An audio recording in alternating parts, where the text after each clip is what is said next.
तो उससे बाबा साहब की गरिमा व अस्तित्व को काफी ठेस पहुंची है। इससे एक प्रकार से उनका अपमान हुआ है, ऐसा हमारी पार्टी का ये मानना है, जिससे अब पूरे देश में इनके अनुयायियों में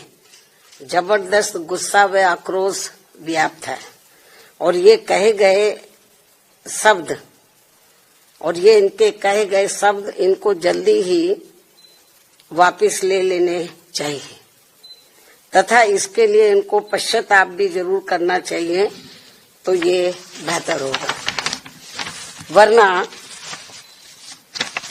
इनके अनुयायी इस घटना को कभी भी भुला नहीं पाएंगे तथा ना ही इनको कभी माफ कर पाएंगे। जिस प्रकार से बाबा साहब के प्रति कांग्रेस पार्टी के असंख्य रहे गलत कारनामों को इनके अनुयायी अभी तक भी भुला नहीं पाए हैं और ना ही ये कभी कांग्रेस पार्टी को माफ करने वाले हैं, चाहे ये अपने कितने रंग ढंग व चाल आदि भी क्यों ना बदल लें। इतना ही नहीं बल्कि कांग्रेस पार्टी ने बाबा साहब के देहांत के बाद तो इनके नाम को व संविधान निर्माण में रहे इनके अहम योगदान को भी इतिहास के पन्नों से मिटाने की भी पूरी कोशिश की है।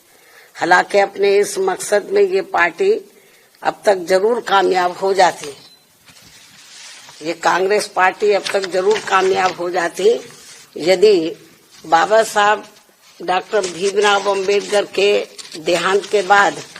इनके अधूरे रहे कारवां को आगे बढ़ाने के लिए मान्यवर श्री कांशीराम जी अपना पूरा जीवन समर्पित करके वे आगे नहीं आते,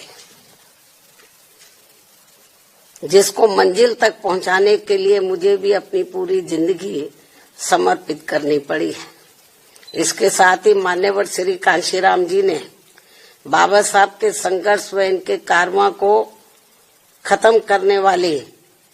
कांग्रेस पार्टी के सभी साम दाम दंड भेद आदि हथकंडों का मुकाबला करके व उनसे सावधानी बरतते हुए तब फिर बीएसपी का गठन किया है, जिससे अब कांग्रेस, बीजेपी व अन्य सभी जातिवादी एवं संकीर्ण मानसिकता रखने वाली पार्टियां किस्म किस्म के हथकंडे इस्तेमाल करके कमजोर करने में लगी है। जबकि यूपी में 4 बार बीएसपी के नेतृत्व में रही सरकार ने जिस प्रकार से यूपी की राजधानी लखनऊ में व दिल्ली के नजदीक नोएडा में भी बाबा साहब डॉक्टर भीमराव अम्बेडकर के सम्मान में अनेकों भव्य व ऐतिहासिक स्मारक, संग्रहालय व स्थल आदि बनाए हैं, साथ ही इनके नाम पर यहाँ अनेकों जनहित की योजनाएं शुरू की गई हैं। नए जिलों के नाम आदि भी रखे गए हैं, जिनमें से बाद में काफी कुछ को समाजवादी पार्टी की सरकार ने बदल भी दिया है, जो इस पार्टी की बाबा साहब के प्रति इनकी नफरत को भी दर्शाता है, जो अब कांग्रेस के साथ मिलकर इनके सम्मान की हवाई बातें कर रहे हैं। इसी प्रकार इन वर्गों से जुड़े अन्य संतों, गुरुओं व महापुरुषों आदि को भी पूरा आदर सम्मान दिया गया है, जिससे अब कांग्रेस व बीजेपी आदि की नींद उड़ी हुई है। ये जो हमने काम किए बाबा साहब के सम्मान में, तो उससे अब बीजेपी व कांग्रेस आदि की नींद उड़ी हुई है, जिनके अनुयायियों के वोटों को लुभाने के लिए,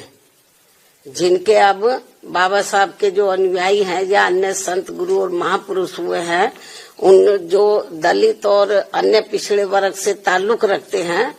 तो उनके अनुयायियों के वोटों को लुभाने के लिए फिर बीजेपी को भी मजबूर होकर वे अपने दिल पर पत्थर रखकर इनके सम्मान में कुछ कदम भी उठाने पड़े हैं। और अब कांग्रेस पार्टी भी बाबा साहब के दलित व अन्य उपेक्षित वर्गों के वोटों को लुभाने के लिए आए दिन किस्म किस्म की सियासत करने में लगी है। और इसी क्रम में कांग्रेस पार्टी अब इस कोशिश में लगी है कि श्री अमित शाह के मुद्दे पर कुछ न कुछ दलितों का वोट जरूर बटोर लिया जाए, जबकि बाबा साहब ने अपने जीते जी दलितों व अन्य उपेक्षित वर्गों के लोगों को इस पार्टी के बारे में सावधानी के तौर पर उन्हें ये कहा था कि कांग्रेस पार्टी कभी भी माफ करने लायक पार्टी नहीं है। इस पार्टी से इन वर्गों के लोग कभी भी जुड़ने की कोशिश ना करें, ये बाबा साहब ने कहा था। क्योंकि जिस कांग्रेस पार्टी ने कदम कदम पर हमेशा मेरा अपमान किया, यानी कि बाबा साहब का अपमान किया है, मुझे इस पार्टी ने कानून मंत्री पद से इस्तीफा देने के लिए मजबूर किया तथा संसद में चुनकर भी नहीं आने दिया है। इसके अलावा जो भी कानून संविधान में इनके हितों में बनाए गए हैं, वीकर सेक्शन के हितों में बनाए गए हैं, तो उन्हें भी लागू नहीं होने दिया गया है, जिनका चाल चरित्र व चेहरा अभी तक भी बदला नहीं है। और अब तो ये पार्टी भारतीय संविधान में इन वर्गों के मिले आरक्षण को ही सही वक्त आने पर खत्म करने में लगी है। और इन सब मामलों में बीजेपी भी हमें कोई पीछे नजर नहीं आती है, पीछे होती हुई, और इन सब मामलों में बीजेपी भी कोई पीछे नहीं है। ये पार्टी भी इन वर्गों के वोटों को लुभाने के लिए आए दिन किस्म किस्म की सियासत करती रहती है, और इस चक्कर में अब ये पार्टी खुद ही अपने जंजाल में बहुत बुरी तरह से फंस गई है। कहने का तात्पर्य ये है कि चाहे बीजेपी हो या फिर कांग्रेस पार्टी एंड कंपनी के लोग हों, ये सभी दल अभी भी बाबा साहब का कतई भी दिल से सम्मान नहीं करते हैं। अर्थात इनका सम्मान केवल दिखावटी व छलावा वाला ही रहा है, अभी तक जो हमें देखने के लिए मिल रहा है। और अब ये सभी पार्टियां बाबा साहब का केवल नाम इस्तेमाल करके इनके अनुयायियों का वोट लुभाने में ही लगी है, जिनसे बाबा साहब के अनुयायियों को हमेशा सावधान रहना है।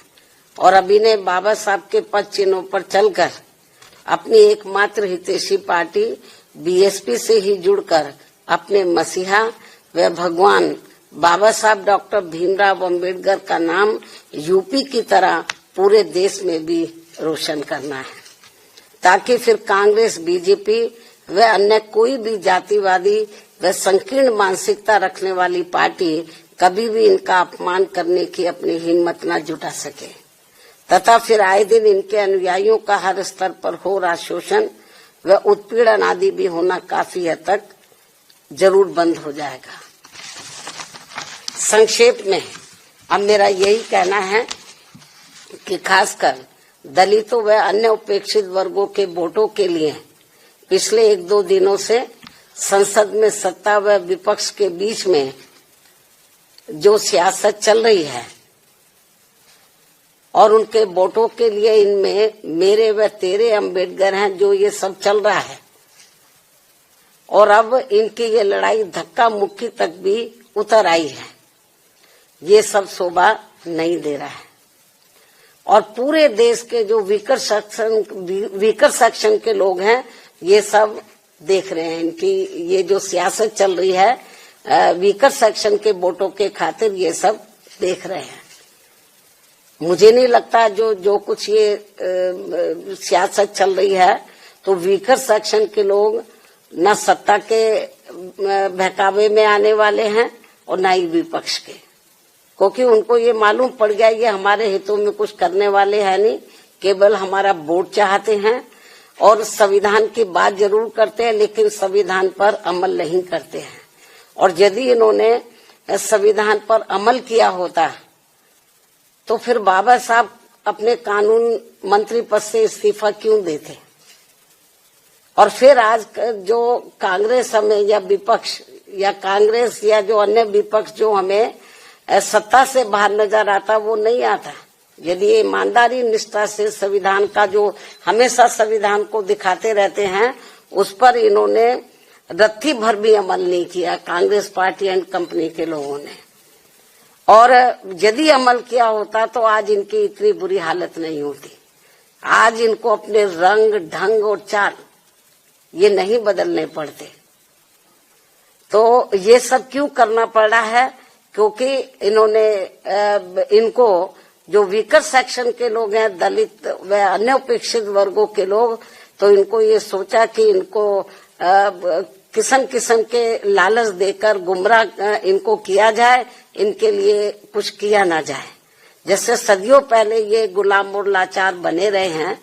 और यहाँ जातिवादी व्यवस्था के शिकार बने रहे हैं, इनको कभी भी अपने पैरों पर खड़े ना होने दिया जाए। इस मामले में चाहे सत्ता या विपक्ष है, इनकी सोच, नीति, नियत लगभग एक जैसी।